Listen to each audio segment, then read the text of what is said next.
ഹണ്ണൻ്റെ ഓരോ പവറേ ഇപ്പോൾ സാംസങ്ങിൻ്റെ ഹെഡ് ഓഫീസിൽ നിന്ന് എനിക്ക് കോൾ വന്നിട്ടുണ്ടായിരുന്നു. അപ്പോൾ ഞങ്ങൾ വിളിച്ച് ഡീറ്റെയിൽസൊക്കെ സംസാരിച്ചിട്ടുണ്ട്. അപ്പോൾ ഞാൻ നിങ്ങൾക്ക് എല്ലാവർക്കും അപ്ഡേറ്റ് ചെയ്ത് തരാം. ഇപ്പോൾ ഞാൻ പറയാൻ പോകുന്നത് നമ്മുടെ ഡിസ്പ്ലേ ലൈൻ ഇഷ്യൂ വന്നിട്ട് ഒരു 2 ദിവസം മുമ്പ് ഞാനൊരു വീഡിയോ ഇട്ടിട്ടുണ്ടായിരുന്നു. സംഭവം എന്താ വെച്ചാൽ അപ്ഡേറ്റ് ചെയ്തതിന് ശേഷമാണ് ഇത് വന്നിട്ടുള്ളത്.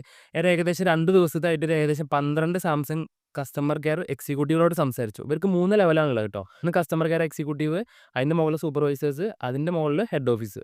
ഈ ഹെഡ് ഓഫീസിൽ നിന്നാണ് ഇപ്പോൾ കോൾ വന്നത്. ഇത് ലൈന് വന്നവർക്കും സാംസങ് യൂസ് ചെയ്തവരൊക്കെ ഇത് സേവ് ചെയ്ത് വെച്ചോളി, അല്ലെങ്കിൽ ഇത് കണ്ടിട്ട് ഡീറ്റെയിൽസ് മനസ്സിലാക്കി വെച്ചോളി.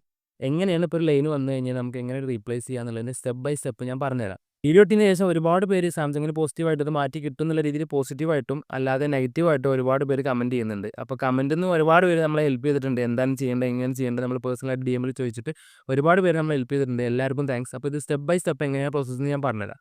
നിങ്ങളുടെ അടുത്തുള്ള സർവീസ് സെൻ്ററിൽ പോയതിനു ശേഷം ജോബ് റിക്വസ്റ്റ് എന്നൊരു ഫോം ഉണ്ട്. അതായത് ഓൾറെഡി നമ്മൾ ഫോൺ ചെക്ക് ചെയ്തിട്ട് ഫിസിക്കൽ ഡാമേജ് എന്തുണ്ടോ എന്നൊക്കെ നോക്കിയിട്ട് അവരെന്ത് ചെയ്യും, ഫോട്ടോ കാര്യങ്ങളൊക്കെ എടുക്കും. എന്നിട്ട് അത് അവരുടെ സൈറ്റിൽ അപ്ലോഡ് ചെയ്തിട്ട് ജോബ് റിക്വസ്റ്റ് ഉണ്ടാക്കും. ഈ ജോബ് റിക്വസ്റ്റ് ഉണ്ടെങ്കിലേ നമുക്ക് എന്ത് ചെയ്യാൻ പറ്റുള്ളൂ, കസ്റ്റമർ കെയർ വിളിച്ചിട്ട് നമുക്ക് എന്ത് ചെയ്യാൻ പ്രോപ്പറായിട്ട് പോകാൻ പറ്റുള്ളൂ. ഇപ്പോൾ പിന്നെ customer care toll free number ഉണ്ടാവും. നിങ്ങൾ സാംസങ് ആണ് യൂസ് ചെയ്യുന്നുണ്ടെങ്കിൽ ജസ്റ്റ് നിങ്ങൾ കസ്റ്റമർ കെയർ ഹെൽപ്പ് ലൈൻ എന്ന് പറഞ്ഞിട്ട് സെർച്ച് ചെയ്താൽ മതി നിങ്ങളെ കോൺടാക്റ്റ് പോയിട്ട്. അല്ലെങ്കിൽ ഈ നമ്പർക്ക് എന്ത് ചെയ്യുക, ടോൾ ഫ്രീ ആണ്, വിളിച്ച് നോക്കുക. വിളിച്ചിട്ട് അവരോട് എന്ത് ചെയ്യുക, ഡീറ്റെയിൽ ആയിട്ട് കാര്യങ്ങൾ സംസാരിക്കുക. അവരെന്തായാലും നിങ്ങൾക്ക് മാറ്റിത്തരാൻ പറ്റില്ല, ഔട്ട് ഓഫ് വാറൻറ്റി ആണെങ്കിൽ എന്തായാലും മാറ്റിത്തരാൻ പറ്റില്ല എന്നേ പറയുള്ളൂ. അപ്പോൾ നമ്മൾ ചെയ്യണം എന്താ വെച്ചാൽ, നമ്മൾ എന്ത് ചെയ്യുക, കൺസ്യൂമർ കോർട്ട് പോകും എന്നൊക്കെ പറഞ്ഞിട്ട് ഒരു മെയിൽ അയക്കുക. നമ്മൾ എന്ത് ചെയ്യണം, ഫോൺ അപ്ഡേറ്റ് ചെയ്യാൻ നിൽക്കുകയായിരുന്നു, നമുക്ക് ഇത്രയും കാലത്ത് നമ്മുടെ സാംസങ് എക്സ്പീരിയൻസ് നല്ലതായിരുന്നു, ഇപ്പോൾ മോശം എന്നൊക്കെ പറഞ്ഞിട്ട് എന്ത് ചെയ്യുക, ഒരു നോർമൽ ആയിട്ടുള്ള മെയിൽ അയക്കുക. മെയിൽ അയക്കേണ്ട ഈ മെയിലേക്കാണ് കേട്ടോ.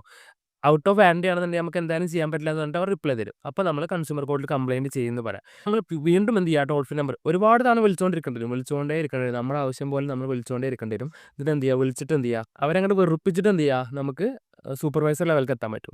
സൂപ്പർവൈസർ ലെവൽ എന്ന് പറഞ്ഞാൽ നമ്മൾ ഹെഡ് ഓഫീസിലേക്ക് എത്താം. അപ്പോൾ ഷസാമണ്ണൻ വീഡിയോ സ്റ്റോറി ഇട്ടുകൊണ്ട് തന്നെ എനിക്കറിയില്ല എന്താണെന്നുള്ളത്. ഹെഡ് ഓഫീസിൽ നേരെ എനിക്ക് കോൾ വന്നിരുന്നു, ഹെഡ് ഓഫീസിൽ നിന്ന് വിളിക്കണമെന്ന് പറഞ്ഞിട്ട്. എന്നിട്ട് അവരെന്ത് ചെയ്തിട്ടുണ്ട്, അതിൻ്റെ ഇൻവോയ്സും കാര്യങ്ങളൊക്കെ മേടിച്ചിട്ടുണ്ട്. ഇനി ഫർദർ അപ്ഡേറ്റ് എന്താണെങ്കിലും ഞാൻ നിങ്ങളെ അറിയിക്കാം. ഈ ലൈന് കിട്ടി കഴിഞ്ഞിട്ട് വെറുതെ ഇരിക്കേണ്ട ആവശ്യമില്ല. നമ്മൾ ഇത്രയും ക്യാഷ് മുടക്കിയിട്ടാണ് ഒരു പ്രീമിയം സെക്ടർ ഫോൺ വാങ്ങുന്നത്. അപ്പോൾ എന്തായാലും നമ്മൾ പൈസക്ക് ഒരു വാല്യൂ കൊടുക്കുന്നത് വേണം.